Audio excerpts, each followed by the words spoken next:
గయాక్షేత్రం భారతదేశంలో మరో పరమ పవిత్రమైనటువంటి క్షేత్రం ఈ గయాక్షేత్రం. ఇది కాశీ పట్టణానికి 250 కిలోమీటర్ల దూరంలో ఉంది. కాశీ నుంచి బస్సు రైలు మార్గాలు మనకు అందుబాటులో ఉంటాయి. అలాగే గయాలో ఎయిర్పోర్ట్ కూడా ఉంది.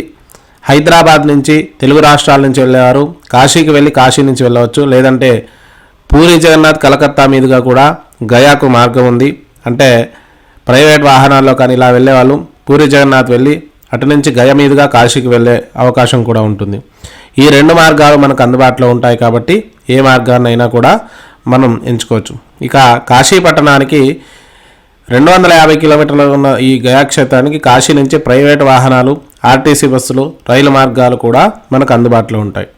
ఇక దాన్ని మనం కాలాన్ని బట్టి రేట్లు మారుతూ ఉంటాయి. ఎక్కువగా రైలు మార్గం గురించి అయితే మనం గూగుల్లో సెర్చ్ చేస్తే మనకు దొరుకుతుంది. గయాక్షేత్రం గురించి తెలుసుకుందాం. పూర్వము గయాసురుడు అనే రాక్షసుడు ఆ శ్రీ మహావిష్ణువు గురించి ఘోరమైన తపస్సు 1000 సంవత్సరాలు ఆచరించగా శ్రీ మహావిష్ణువు ప్రత్యక్షమయ్యాడు. అప్పుడు ఈ గయాసురుడు ఎవరైతే నా శరీరాన్ని తగులుతారో, ఎవరైతే నా శరీరాన్ని స్పర్శిస్తారో వారు మోక్షాన్ని పొందాలి, వారికి ఎటువంటి పాపము తగలకూడదు, అంత పవిత్రంగా నా శరీరాన్ని మార్చమని శ్రీ మహావిష్ణువును కోరగా అప్పుడు దానికి సరే అని ఆ యొక్క శ్రీ మహావిష్ణువు వరం ఇచ్చాడు. ఆ తర్వాత ఎవరైనా గయాసురుడిని తగిలినా వారికి మోక్షం రావడంతో ఇది సృష్టి సమతుల్యాన్ని దెబ్బతీస్తుంది అని చెప్పేసి ఆ బ్రహ్మాదేవతలు కూడా ఆలోచించారు. ఈ లోపల ఈ గయాసురుడు ఇంద్రపదవిని కూడా ఆక్రమించడంతో ఆ తర్వాత దేవతలందరూ కూడా ఆ బ్రహ్మదేవుడి దగ్గరికి వెళ్ళి దీనికి తరుణోపాయం ఏంటి అని అడగ్గా అప్పుడు శ్రీ బ్రహ్మదేవుడు అలాగే ఇంద్రాది దేవతలందరూ కలిసి ఆ విష్ణువుతో కలిసి ఒక ఉపాయాన్ని పన్నారు. ఆ గయాసురుడి దగ్గరికి వెళ్ళి, ఓ గయాసురా, నీది శరీరం పరమ పవిత్రమైనటువంటిది, ఈ భూమండలంలో నేను యాగం చేయడానికి ఏ స్థలము కూడా అనువైంది కాలేదు, నీ శరీరం పైన నేను యాగం చేస్తాను అనగానే వెంటనే గయాసురుడు దానికి ఒప్పుకొని నా శిరస్సు మీద యాగాన్ని చేయమని కోరగా అప్పుడు ఈ బ్రహ్మాది దేవతలు కూడా ఈ శిరస్సు మీద యాగం చేయడానికి ఒప్పుకున్నాడు. కానీ ఒక షరతు విధించారు, ఈ యాగం పూర్తయ్యే వరకు కూడా నువ్వు కదలకూడదు అనగా అప్పుడు గయాసురుడు అలాగే అని చెప్పేసి తన శిరస్సుపై యాగం చేయడానికి ఒప్పుకున్నాడు.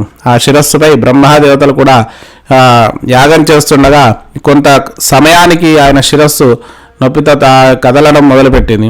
ఆ తర్వాత అడ్డుగా పర్వతాలు పెట్టడం కూడా జరిగింది.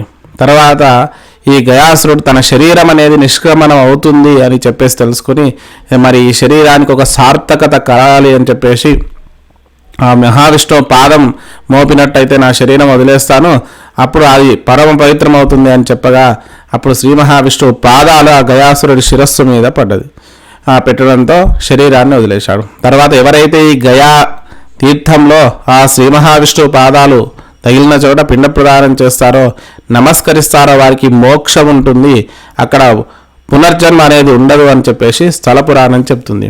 మరి అలాంటి పరమ పవిత్రమైనటువంటిది ఈ గయాక్షేత్రము. అలాగే గయాసురుడు పాదాలు మన దగ్గర పిఠాపురంలో ఉన్నాయి, అది కూడా చూడదగ్గ స్థలం. మాతృగయ అని చెప్పేసి మనకు విరజాదేవి మందిరం కటక్ పట్టణంలో ఉంది, అది కూడా గయా హృదయస్థానం అంటారు.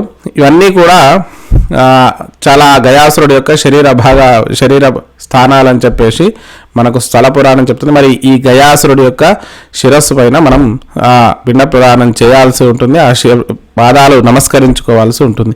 ఇది చాలా విశేషమైంది. పితృదేవతలకు ముఖ్యంగా ఆ ఫల్గుని నదిలో స్నానం చేసి అక్కడ పిండ ప్రదానం చేస్తే ఆ పితృదేవతలందరికీ మోక్షం కలుగుతుందనేది కూడా ఇక్కడ స్థల పురాణం చెబుతుంది. మరి వెళ్ళిన వాళ్ళంతా కూడా ఈ కార్యక్రమాన్ని భక్తి శ్రద్ధలతో ఆచరించండి. గయలో అత్యంత ప్రాముఖ్యమైన మరో దేవాలయం సర్వమంగళాదేవి దేవాలయం. అష్టాదశ శక్తిపీఠాల్లో 16వ శక్తిపీఠమైనటువంటి ఈ సర్వమంగళ దేవాలయం మంగళగౌరీ దేవి టెంపుల్ అంటారు. మరి ఇది అమ్మవారి యొక్క స్తన్యములు ఇక్కడ పడ్డట్టుగా మనకు స్థల పురాణం చెబుతుంది. అలాగే ఆ యొక్క దక్షయజ్ఞ సమయంలో సతీదేవి యొక్క శరీర భాగాలన్నీ కూడా ఈ బ్రహ్మాండమంతా పడుతుండగా మరి ఇక్కడ అమ్మవారి యొక్క ఛాతి స్థానం పడింది. మరి అమ్మవారు ఇక్కడ మన యొక్క కోరికలు తీర్చే సర్వమంగళగా, స్త్రీలకు సౌభాగ్యాన్ని, పురుషులకు ఆయుర్దాయాన్ని ఇచ్చేటువంటి జగన్మాతగా మనకు ఇక్కడ దర్శనమిస్తుంది. ఒక చీకటి గుహలో ఉంటుంది. మరి మనకు దీపాల వెలుతురులోనే ఇది చూడాల్సి ఉంటుంది. చాలా అద్భుతమైన దేవాలయం. మరి అలాగే ఇక్కడి నుంచి ఒక 14 కిలోమీటర్ల దూరంలో మనకు బోధిగయ అని ఉంటుంది. ఆ బోధిగయలో మహాబోధికి సంబంధించినటువంటి అనేక దేవాలయాలు ఉంటాయి. ముఖ్యమైన వేల సంవత్సరాల నాటి మహాబోధి దేవాలయం కూడా ఇక్కడ ఉంది. అలాగే బుద్ధుడికి జ్ఞానోదయం ఇక్కడే అయినట్టుగా కూడా మనకు స్థల పురాణం చెప్తుంది. కాబట్టి ఆ బోధిధర్మ దేవాలయాన్ని కూడా, మహాబోధి దేవాలయాన్ని కూడా దర్శించండి. అది ప్రత్యేకంగా మీకు చూపించే ప్రయత్నం చేస్తాను. ప్రస్తుతం అయితే ఫోటోలు మాత్రం పెట్టడం జరుగుతుంది. మరి ఈ దేవాలయాన్ని కూడా దర్శించండి.